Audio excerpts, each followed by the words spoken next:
नमस्कार, स्वागत है आप सभी का हमारे इस खास कार्यक्रम में। मैं हूं आपके साथ सुनील चौहान। वैश्विक युद्ध, महंगे कच्चे तेल और बढ़ते गोल्ड इंपोर्ट के बीच प्रधानमंत्री ने देशवासियों से विदेशी मुद्रा बचाने की अपील की है। पीएम ने कहा कि पेट्रोल डीजल की बचत करें, फॉरेन टूर कम करें और 1 साल तक सोना खरीदने से बचें ताकि देश का आयात बिल घट सके। पीएम का संदेश, पेट्रोल डीजल की बचत करें। देश के साथ सरकार ने स्वदेशी और ऊर्जा बचत पर जोर दिया है। महंगाई और ऊर्जा संकट के दौर में आयात घटाएंगे, विदेशी मुद्रा बचाएंगे का मंत्र भी प्रधानमंत्री नरेंद्र मोदी ने कहा है। वैश्विक संकट के इस समय में हमें कर्तव्यों को सर्वोपरि रखते हुए कुछ संकल्प लेने होंगे और उन संकल्पों को पूरे समर्पण भाव से पूरा करना होगा। जैसे एक बड़ा संकल्प है पेट्रोल डीजल का संयम से इस्तेमाल करना। साथियों, हमें पेट्रोल डीजल का उपयोग कम करना होगा, नागरिकों पर बोझ न पड़े, इसके लिए सरकार सारा बोझ सरकार खुद अपने कंधे पर उठा रही है। लेकिन साथियों, जब सप्लाई चेन पर संकट लगातार बना रहे तो हम कितने भी उपाय कर लें, मुश्किलें बढ़ती ही जाती है।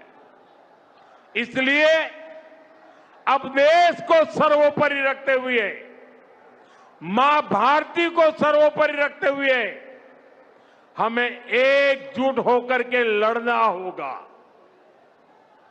हमें याद रखना है, देश के लिए मरना ही सिर्फ देशभक्ति नहीं होती है, देश के लिए जीना और देश के प्रति अपने कर्तव्यों को निभाना, वो भी देशभक्ति होती है।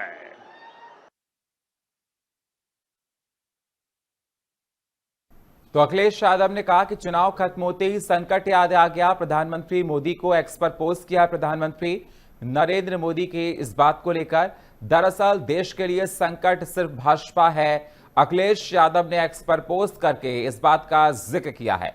अखिलेश यादव ने कहा कि $5 ट्रिलियन की जुमलाई अर्थव्यवस्था कैसे बनेगी। अखिलेश यादव ने यह भी सवाल किया है। अखिलेश यादव ने कहा कि डॉलर आसमान छू रहा है और रुपया पातालोन्मुखी है। तो अखिलेश यादव ने तमाम सवाल खड़े किए प्रधानमंत्री मोदी की उन बातों पर। चुनाव खत्म होते ही संकट याद आ गया प्रधानमंत्री मोदी को। अखिलेश यादव ने कहा, दरअसल देश के लिए संकट सिर्फ भाजपा है। प्रधानमंत्री मोदी ने कहा, प्रधानमंत्री मोदी के संबोधन पर अखिलेश यादव ने कहा कि $5 ट्रिलियन की जुमलाई अर्थव्यवस्था कैसे बनेगी। तो आपको बता दें, केंद्रीय पेट्रोलियम मंत्री हरदीप सिंह पुरी ने कहा कि पेट्रोल डीजल की सीमित उपयोग करें। हरदीप सिंह पुरी ने कहा, मिडिल ईस्ट में युद्ध को लेकर जिस प्रकार से हालात देश में बने उसको लेकर ये बात कही, पब्लिक ट्रांसपोर्ट का ज्यादा से ज्यादा इस्तेमाल करें। हरदीप सिंह पुरी ने कहा कि मतलब कार पूलिंग करें। प्रधानमंत्री मोदी ने कहा था मेट्रो का इस्तेमाल करें।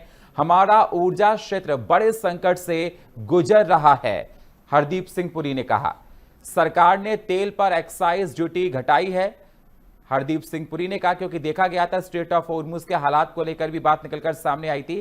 तो 12 साल में देश का यह हाल कर दिया। राहुल गांधी नेता विपक्ष ने कटाक्ष किया, पीएम हर बार जिम्मेदारी जनता पर डाल देते हैं। राहुल गांधी ने तमाम सवालों को खड़ा किया, कहा कि प्रधानमंत्री हर बार जिम्मेदारी जनता पर डाल देते हैं, पीएम मोदी जवाबदेही से बचते हैं, राहुल गांधी ने कहा।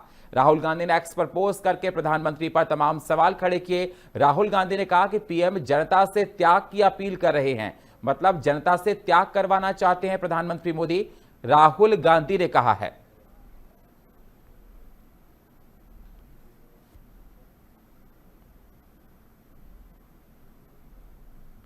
और इसी पर चर्चा करने के लिए हमारे साथ रक्षा विशेषज्ञ मेजर जनरल अनुज माथुर साहब हमारे साथ जुड़ चुके हैं। स्वागत है सर आपका हमारे इस खास कार्यक्रम में। देखा जाए, प्रधानमंत्री मोदी ने जब से इस बात का ऐलान किया कि देश में बहुत सोच समझ के हमको पेट्रोल डीजल का इस्तेमाल करना है, मेट्रो का इस्तेमाल करें, सोना अपना खरीदें, क्योंकि बहुत ही आर्थिक संकट से गुजर रहा है। मिडिल ईस्ट में जो लड़ाई हुई इसको लेकर भारत में इसके काफी ज्यादा इफेक्ट देखने को मिले हैं। सर, इस पूरे संबोधन को आप किस प्रकार से देखना चाहते हैं? जय हिंद सुनील। देखिए, मुझे इस संबोधन में कोई भी चीज ऐसी अजीबोगरीब नहीं लग रही है जैसा कि इसको बनाया जा रहा है। प्रधानमंत्री ने जो जो भी कहा है कल, वो समय समय पर ये बातें कहते रहे हैं। कोई नई उन्होंने ऐसा अचानक से कोई नई बात नहीं कह दी है। उन्होंने ऊर्जा के संसाधनों को सही प्रकार से प्रयोग करना, उनको बचा के रखना, उनको किसी भी तरीके से उसकी जो बेकारी है, जो उसको बर्बाद करने की जो है उसको रोकना, ये उन्होंने कई दफा कहा है। अभी नहीं, इस युद्ध से कोई इसका लेना देना, उसके पहले भी वो कह चुके हैं। अब आप फजूल खर्ची नहीं करें, ये पहले भी वो कह चुके हैं। अभी इसको इससे जोड़ करके देखा जा रहा है, जो कि मेरे हिसाब से कहीं ना कहीं सही नहीं है, कि इलेक्शन के तुरंत बाद हालात जो हुए हैं वो आज की परिस्थिति है, जो कि पश्चिम एशिया में जिस प्रकार का युद्ध चल रहा है, उसके अलावा जिस प्रकार से आपका स्ट्रेट ऑफ हॉर्मुज से बिल्कुल किसी भी प्रकार के आयात निर्यात का, किसी भी प्रकार के आवागमन का जो बंद हो चुका है, उससे पूरे विश्व की अर्थव्यवस्थाओं पर असर पड़ रहा है। ये भारतवर्ष नहीं है अकेला, ये बात समझने की है। आप देखिए, कहीं भी नजर उठा के देख लें, एक देश आप बता दें पूरी दुनिया में जिसमें कि अमेरिका भी शामिल है, जो कि अपनी ऊर्जा के लिए आत्मनिर्भर है। न केवल आत्मनिर्भर है, बल्कि एनर्जी जो ज्यादा इसके जिस देश के पास है वो बेच रहा है, ऐसा देश है। वहां पर भी पेट्रोल डीजल की कीमतों में दुगनी तिगनी बढ़त हो गई है। मेरा बच्चे हमारे अमेरिका में है, उनको से बात, कम से कम नहीं तो अमेरिका के अंदर हर चीज की इतनी महंगाई हो गई। तो मैं जो बताने का प्रयास कर रहा हूं वो ये है कि इस चीज का एक वैश्विक स्तर पर अर्थव्यवस्थाओं पर असर पड़ा है। तो ये अगर कोई कहे कि किसी ने किसी को कहां लाके खड़ा कर दिया या नहीं लाके खड़ा कर दिया, ये ऐसा कुछ नहीं है। हमको ये नहीं भूलना चाहिए कि पिछले 10-12 वर्षों में किस तेजी से भारत की अर्थव्यवस्था ने प्रगति करी है। पिछले 10-12 वर्ष जब आपके ऊपर टैरिफ की मार लगाई थी, उसके बाद जो तिमाही थी उसमें 8.3% से भारत की जीडीपी बढ़ी है। उसके बाद 7.5% से भारत की जीडीपी बढ़ी है। आप किसी और की बात ना मानिए, वर्ल्ड बैंक के असेसमेंट्स हैं, वर्ल्ड बैंक के वो हैं, और उन्होंने अभी भी जो प्रोजेक्ट किया हुआ है, दुनिया में कोई देश नहीं है जिसके। सर, मैं आपको बीच में रोकना चाहूंगा, एक बड़ी खबर आ रही है हमारे पास। आईजीएमओ की बैठक के बाद रक्षा मंत्री का पोस्ट निकलकर सामने आया। लोगों से धैर्य बनाए रखने की रक्षा मंत्री राजनाथ सिंह ने अपील की है। किसी को घबराने की जरूरत नहीं है। रक्षा मंत्री ने कहा कि जरूरी चीजों की सप्लाई चेन मजबूत है। पश्चिम एशिया संकट पर आईजीओएम की बैठक हुई है। ये बड़ी जानकारी आपके साथ हम साझा कर रहे हैं। रक्षा मंत्री का ये बयान पश्चिम एशिया संकट पर आईजीओएम की बैठक में रक्षा मंत्री राजनाथ सिंह ने कहा, किसी को घबराने की जरूरत नहीं है। तो बैठक के बाद रक्षा मंत्री का एक पोस्ट आया, लोगों से धैर्य बनाए रखने की अपील की है। रक्षा मंत्री राजनाथ सिंह ने किसी को घबराने की जरूरत नहीं है, जरूरी चीजों की सप्लाई चेन मजबूत होगी। राजनाथ सिंह ने कहा, पश्चिम एशिया संकट पर आईजीएम की बैठक हुई है।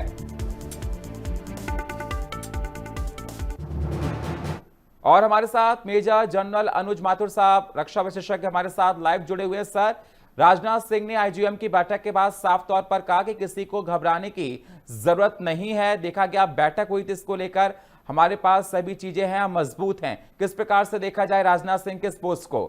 सर नहीं सुनील, देखिए बिल्कुल ठीक है। जो मैं बात कह रहा था, मैं उसको एक लाइन और उसको पूरा करने दीजिए। मैं ये कह रहा था कि भारतवर्ष ने पिछले 10-12 वर्षों में 25 करोड़ लोगों को गरीबी की रेखा से ऊपर पहुंचाया है। ये कोई छोटा मोटा अचीवमेंट नहीं है। तो मेरा ये मानना है कि जहां तक अर्थव्यवस्था का प्रश्न है, इसके ऊपर जो लोग भी प्रश्न खड़ा कर रहे हैं, उनको स्वयं नहीं पता वो बोल क्या रहे हैं। ये बात बिल्कुल क्लियर है। भारत की अर्थव्यवस्था सुदृढ़ है। अभी जो परिस्थिति है वो ये है कि पश्चिम एशियाई संकट की वजह से जो हालात पैदा हुए हैं, उनसे निपटने के लिए जो बातें अक्सर कहते रहे हैं प्रधानमंत्री, और जिस प्रकार से उन्होंने सौर ऊर्जा, अल्टरनेटिव एनर्जी और सस्टेनेबल डेवलपमेंट, इस तरह की बातें हमेशा से करते रहे हैं, वो तो उन चीजों को रीइंफोर्स किया है। ये बात जहां तक सवाल इस आईजीओएम का है, और उसके बाद जो राजनाथ सिंह जी का जो बयान आया है, वो बिल्कुल सही बात है कि किसी को पैनिक करने की जरूरत नहीं है। कोई पैनिक सिचुएशन नहीं है। अगर कोई आपसे ये कहता है कि आप थोड़ा ऑस्टेरिटी मेजर्स लीजिए, ऑस्टेरिटी मेजर्स तो हमेशा लेते रहे हैं। सेनाओं में हर अक्सर ऑस्टेरिटी मेजर्स की बात होती है। थोड़े कुछ दिन पहले यह भी कहा गया था किसी गवर्नमेंट में कि भाई आप मिनिस्टर लोग जो हैं वो 2 महीने तनख्वाह नहीं लेंगे। ये कोई नई ऐसी बात नहीं है कि आप ऑस्टेरिटी मेजर्स की बात कर रहे हैं। और ये बात बिल्कुल साफ है कि किसी को भी, आपके जो दर्शक हैं, आपका बहुत सम्मानित चैनल है, उसके माध्यम से मैं दर्शकों को ये बताना चाहता हूं, किसी को भी कोई पैनिक करने की जरूरत नहीं है। कोई समस्या इस प्रकार की नहीं है। आप देखें, जब चारों तरफ तेल की कीमतें बेतहाशा बढ़ रही थी, उस समय भारतवर्ष ने 2.5 महीने तेल की कीमतों को कंट्रोल में रखा। न केवल तेल की कीमतों को कंट्रोल में रखा, बल्कि अपने मित्र पड़ोसी देशों को जहां परेशानी हो रही थी उनको, चाहे वो मालदीव्स हो, श्रीलंका हो, बांग्लादेश हो, नेपाल हो, सेशल्स हो, इनको तेल भेज करके इनकी मदद करी है। तो भारत का जो, मेरे हिसाब से जो जो जो ओवरऑल जिस तरीके से इस समस्या को हम हैंडल कर रहे हैं, वो मेरे हिसाब से बहुत बेहतरीन तरीके से उसको हैंडल किया जा रहा है। हमारा भी कर्तव्य बनता है कि हम ऐसी आपदा के समय सरकार का साथ दें, सरकार के साथ खड़े हों। और उन्होंने कोई भी नई चीज नहीं मांगी है किसी से भी। जो 5-6 चीजें होती हैं, देखिए आपको मैं बताता हूं कि भारत की जो फॉरेन एक्सचेंज है वो मैक्सिमम कहां डिप्लॉय होती है। सबसे ज्यादा एनर्जी का, फर्टिलाइजर्स का, इनका जो आयात होता है उसमें खर्च होती है। उसके बाद गोल्ड में खर्च होती है, फॉरेन ट्रेवल में खर्च होती है, जो हमारे लोन है उनकी जो सर्विसिंग है उसमें खर्च होती है। तो उन्हीं चीजों को ऑस्टेयर करने की उन्होंने आपसे अपील करी है। तो मुझे नहीं लगता इसमें कोई भी गलत बात है। आज देखिए, पिछले 2-4 दिनों से जैसे हालात, जिस प्रकार से तनाव पश्चिम एशिया में बढ़ता चला जा रहा है, उससे ये साफ हो रहा है कि शायद आने वाले समय में स्ट्रेट ऑफ हॉर्मुज पर कोई निर्णय ना हो और वो बंद रहे। अमेरिका ने भी ब्लॉकेट लगा रखा है, ईरान ने भी उसके ऊपर अपना कब्जा बनाने की कोशिश कर रखी। अभी तो और आगे बढ़ने की बात है। ईरान ने एक और बात कह दी है कि मैं जो केबल नीचे से जा रही है, इंटरनेट केबल, उनके ऊपर पैसा लेना शुरू कर दूंगा। तो ये तमाम किस्म की चीजें आ रही हैं, इनका सीधा असर पूरे विश्व की अर्थव्यवस्था पर पड़ रहा है। खास करके South Asia, South East Asia, इन जगहों पर सबसे ज्यादा असर पड़ रहा है, क्योंकि हम पश्चिम एशिया के साधनों पर सर्वाधिक डिपेंडेंस रखते हैं। आज आप अपने पड़ोस में देख लीजिए, 500 रुपए लीटर पेट्रोल है पाकिस्तान में। 500। मैं कोई कंपैरिजन नहीं कर रहा हूं। हमें अपनी सरकार को एक अच्छे उस तौर पे देखना चाहिए कि हमने ऐसी आपदा में भी पूरे किसी भी प्रकार का संकट नहीं आने दिया। लेकिन ये बिल्कुल सबको, हर एक को पता है कि अगर ये परिस्थिति बनी रही, पश्चिम एशिया में ये तनाव बना रहा, तो इसका असर निश्चित रूप से होगा। और जब असर होगा तो आपको कीमतें बढ़ती हुई नजर आएंगी। इसमें कोई संदेह नहीं है और इसमें कोई गलत बात भी नहीं है। कब, आफ्टर ऑल, कहां से कैसे होगा। लेकिन इतने महीने हमने सस्टेन किया, तो जो प्रश्न उठा रहा है कि 12 साल में आपने कहां लाके खड़ा कर दिया, उसका जवाब यह है कि 12 साल में कि जो जिस प्रकार से प्रगति हुई है, उसकी वजह से हम आज तक इतना भीषण परिस्थिति होने के बावजूद हम अपना काम चला पाए, और न केवल अपना चला पाए, अपने पड़ोसियों की मदद भी कर पाए। ये बात है। और अब ये क्लियर आपके दर्शकों को मालूम होना चाहिए कि बिल्कुल अनुसार तो देखा जा रहा है कि जिस प्रकार से तमाम तरह की जो परेशानियां निकलकर सामने आ सकती है, उसको लेकर पहले ही आगाह कर दिया है कि स्ट्रेट ऑफ हॉर्मुज को लेकर अभी तस्वीर साफ नहीं है, क्योंकि देखा गया कि मिडिल ईस्ट में स्ट्रेट ऑफ हॉर्मुज, जिसको लेकर लगातार सवाल खड़े हुए, और वो गलियारा जहां से अधिकतर देशों के तेल आयात होता है, निकलते वहां से क्रूज और जहाज निकलते हैं। लेकिन सर, ये भी कहा प्रधानमंत्री मोदी ने कि सोना हो सके तो 1 साल तक ना खरीदें। लोगों को ये भी एडवाइस दी है कि आप लोग कारपूल करें, दफ्तर जाते हैं, कोई काम करते हैं। ये भी कहा कि मेट्रो का इस्तेमाल करें। अगर घूमने का प्लान बना रहे हैं तो आप अब्रॉड ना जाएं। भारत में भी घूमने के बहुत ज्यादा पॉइंट हैं, क्योंकि कई बार ये देखा जाता है कि लोग अब्रॉड ट्रिप बहुत ज्यादा करते हैं। इन सारी बातों को किस प्रकार से देखा जाए, और आम जनता को प्रधानमंत्री नरेंद्र मोदी की इन बातों को आप कैसे बताना चाहते हैं, कैसे अमल में लाएं? सुनील, देखिए, बिल्कुल सही बात है। हर वो चीज, हर वो पब्लिक एक्शन ये प्रधानमंत्री की बात को इस दृष्टि से देखना चाहिए कि वो ये नहीं कह रहे हैं कि सिर्फ आप ये काम करें और सरकार कुछ नहीं करेगी। सरकार ने अपने मेजर्स लिए हुए हैं और उनकी ही वजह से हमारे यहाँ आज जो ठीक है। परिस्थिति है वो बनी हुई है। एक सेकंड और सुनिए, मेरे को खत्म करने दो। अब वो ये कहते हैं कि उसको ऑगमेंट सर मैं करने थोड़ा के सा लिए। आपको बीच में रोक रहा हूं। केंद्रीय मंत्री रामदास अठावले ने क्या कुछ कहा है, आइए आपको सुनाते हैं। माननीय प्रधानमंत्री जी ने जिस तरह अपने देश की इकोनॉमी अगर डेवलप करना है, हर व्यक्ति को न्याय अगर देना है, आर्थिक न्याय, तो मुझे लगता है कि जिस तरह सोने के भाव बहुत ज्यादा बढ़ रहे हैं और इसीलिए अपनी इकोनॉमी अगर थोड़ी स्ट्रांग करनी है तो उन्होंने अपील किया है कि भाई लोगों ने अभी थोड़ा ज्यादा सोना नहीं खरीदना चाहिए और उसके साथ साथ मतलब ज्यादा फॉरेन टूर भी नहीं करना चाहिए, क्योंकि अपना पैसा ऐसे ट्रैवलिंग में सोने में ना खर्चा करते हुए उन्होंने एक स्मॉल स्केल इंडस्ट्री खड़ी करनी चाहिए, उद्योग खड़ा करना चाहिए और मेड इन इंडिया को बहुत बड़ा सपोर्ट देने का सरकार का निर्णय है। अभी अपने देश की इकोनॉमी 10 नंबर से 4 नंबर पर आई है और अभी हमें 3 नंबर पर जाना है, 2 नंबर पर जाना है।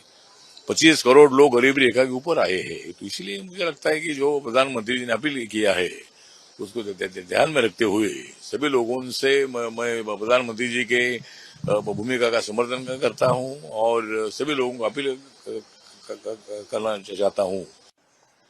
माननीय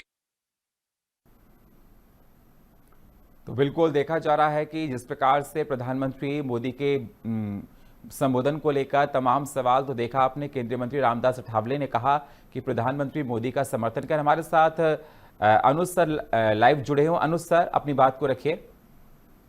सुनील, जो मैं कह रहा था एग्जैक्टली जो मैंने 3 बातें आपको बताई थोड़ी देर पहले, वही की वही बातें रामदास अठावले ने बोली हैं, वही की वही। देखिए, ये जो बात है आज आपकी इकोनॉमी की तरफ पूरी दुनिया देख रही है। एक भी देश, सुनील, एक भी देश ऐसा नहीं है, सुबह भी मैं किसी एक डिबेट में था, एक भी देश ऐसा नहीं है जिसकी अर्थव्यवस्था अब भी इस तेजी से बढ़ रही है। और ये हमारे आंकड़े नहीं है, भारत के आंकड़े नहीं है, तुम्हारे और मेरे आंकड़े नहीं है, ये आंकड़े वर्ल्ड बैंक के और IMF के आंकड़े हैं। तो ये तमाम चीजें समझने की हैं। हमारी अर्थव्यवस्था मेरे हिसाब से काफी सुदृढ़ है और हम न केवल अपना बल्कि अपने आस पड़ोस के मित्र देशों का भी ध्यान रख सकते हैं।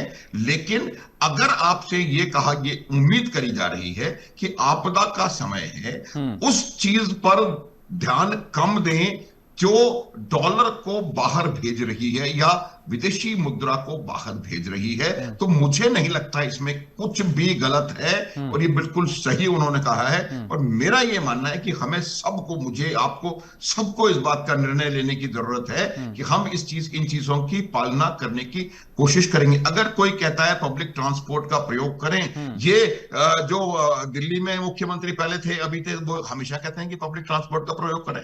बाकी बहुत देशों में ऐसा है। अमेरिका या बहुत देशों में अगर आप अकेले किसी कार से जा रहे हैं तो आपको पेट्रोल महंगा मिलता है, ज्यादा पैसे आपको टैक्स के देने पड़ते हैं। ये तमाम चीजें हैं, ये मेजर्स हैं, इसमें कोई भी मुझे नहीं लगता कि कोई अजूबी बात कही है। स्वदेशी अपनाएं। स्वदेशी का तो नारा आजादी से पहले हमने दिया था। हमने किस प्रकार से विदेशी वस्त्रों को अग्नि के हवाले किया था, वो दिन भी हमारे ही थे। तो मेरा ये मानना है कि स्वदेशी अपनाएं और स्वदेशी अपनाने की परिस्थिति में हम हैं। हमारे देश की अर्थव्यवस्था ने हमको ऐसी जगह लाके खड़ा किया है कि हम पूरी की तरह कंपिटेंट क्वालिटी, कंपिटेंट रेट पूरी दुनिया के मुकाबले हर चीज का प्रोडक्शन इंडिया में हो रहा है। चाहे आईफोन से लेकर के कपड़े तक कोई चीज ऐसी नहीं है जैसे कि हमें किसी भी प्रकार से बाहर जाकर के ही हर बार खरीदना पड़े। तो ये मेरा मानना है कि अगर आप राष्ट्र प्रथम की भावना से कुछ ऐसे मेजर्स ले करके सरकार के हाथ मजबूत कर रहे हैं, कोई नहीं कह रहा है कि आप सरकार कोई और काम नहीं कर रही, हर प्रकार के मेजर्स वो ले रहे हैं। उन्होंने जो सब्सिडी दे रखी है, जो किस प्रकार से उन्होंने हजारों करोड़ रुपए प्रतिदिन के हिसाब से तेल कंपनियों को सहन करना पड़ रहा है, सरकार उनको मदद कर रही है। तो ये तमाम एक्शंस लिए जा रहे हैं।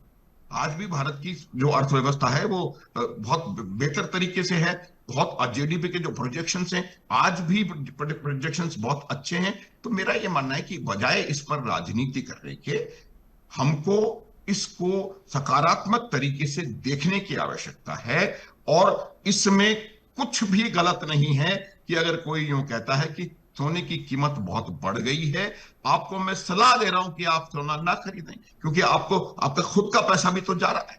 तो इसमें कोई मुझे लगता है गलत बात नहीं है। आपको पेट्रोल को कंजर्व करना है, आपको नेचुरल रिसोर्सेज को कंजर्व करना है, तो ये इसमें मुझे कुछ भी गलत नहीं लगता। जी बिल्कुल। हाँ, एक बात बताना चाहूंगा कि जो किसान है उसकी जो रिक्वायरमेंट्स हैं उनको देखना ये सरकार का काम है, और इनको मेरे हिसाब से उसको सही प्रकार से करना चाहिए। लेकिन बाकी लोगों को इसमें, अब जैसे कहा गया, इसको कोविड से कंपेयर किया गया। कोविड से कंपेयर इसलिए नहीं किया गया कि कोविड जैसे हालात पैदा हुए हैं। कोविड से कंपेयर इसलिए किया गया है कि वो याद दिलाना चाहते हैं भारत की जनता को कि जिस प्रकार से आप एकजुट होकर के कोविड जैसी महामारी के दौरान भारत के साथ हम लोग इकट्ठे चले, और हमने न केवल अपने आप को बल्कि जो वैक्सीन डिप्लोमेसी से 150 से ज्यादा देशों को मुफ्त वैक्सीन बांटी, वही परिस्थिति अभी है। उस प्रकार की हालत, उस दबाव जो है तनाव के कारण है, और इसमें भी आप उसी तरह से इकट्ठे होकर के आए, इसमें भी मुझे कोई नेगेटिव नजर नहीं आ रहा है सुनील। अगर फिर भी आप बनाना चाहते हैं इसका एक राजनीतिक मुद्दा, उसका फिर कोई अंत नहीं है। तो मेरा विचार यही है कि प्रधानमंत्री की बातों पर ध्यान देने की आवश्यकता है, और जो भी आप कर सकते हैं जी उसको करने की बहुत शुक्रिया सर, हमको समय इतनी इजाजत दे रहा है हमारे साथ जुड़ने के लिए आपका। बिल्कुल आपने सही समझाया कि बिल्कुल पैनिक नहीं होना है। प्रधानमंत्री मोदी ने बिल्कुल सही कहा कि हम लोगों को घबराने की जरूरत नहीं है, समय अभी ठीक नहीं है, क्योंकि देखा जाए मिडिल ईस्ट में जो हालात थे उससे पहले हम लोगों को समझदारी बरतनी है, जिससे आर्थिक संकट से बचा जा सके। तो सारी समझदारियों को हमको पालन करना है। और फिलहाल हमारे इस खास कार्यक्रम में इतना ही। बाकी खबरों के लिए आप बने रहिए हमारे साथ। नमस्कार।